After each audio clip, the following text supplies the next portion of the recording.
Bible Lessons Daily. Ancient truth for modern life.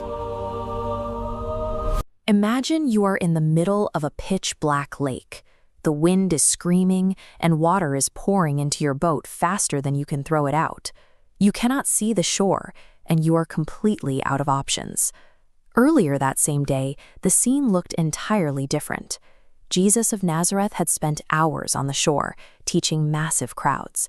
By the time evening arrived, he was physically drained. To get away from the pressing crowds, he tells his closest followers to cross to the other side. Looking at the Sea of Galilee, it seems like a simple trip.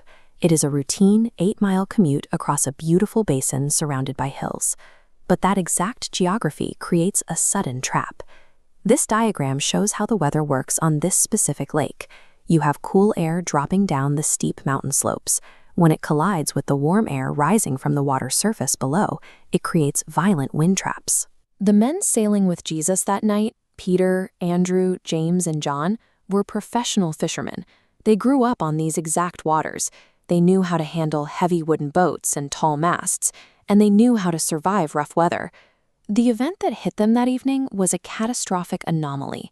The original Greek texts use the word seismosis to describe it. That is the root of the word seismosisgraph. It means earthquake. The lake was literally shaking beneath them. Heavy, dark waves crashed over the sides, filling the hole with water.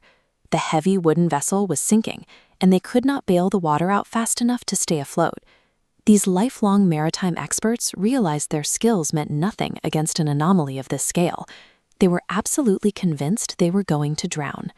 In the middle of this panic, the disciples look toward the back of the boat, and there is Jesus with his head on a cushion, fast asleep. They wake him up, but they do not ask for help. They accuse him. They shout over the wind, "Teacher, don't you care if we drown?" It is a deeply human reflex. When our own lives start sinking, when we hit a sudden health crisis or a devastating loss, our very first thought is often exactly the same. We wonder if God is even watching. Jesus wakes up. He does not grab a bucket. He does not take the oars or try to secure the sails. He completely ignores the immediate physical tasks.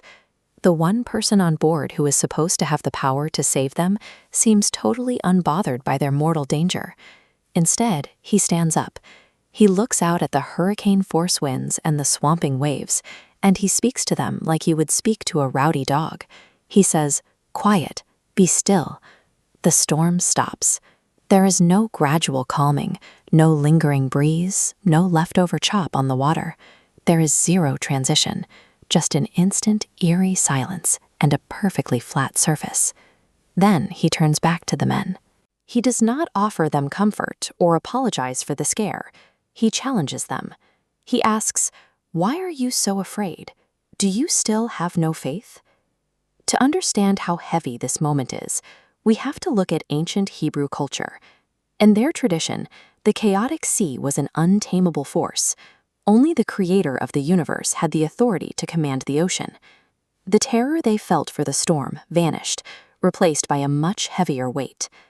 Looking at Jesus, they realized the person sitting in their boat exercised the same authority over nature that they previously attributed only to the Creator. They were in a boat with God Himself. Most of us will never face a literal hurricane in a sinking rowboat, but we all face storms. Usually they are internal, bouts of severe anxiety, periods of heavy grief, or crushing guilt. The disciples found themselves in the path of a life-threatening storm as a direct result of their obedience. They only entered the water because they were following instructions.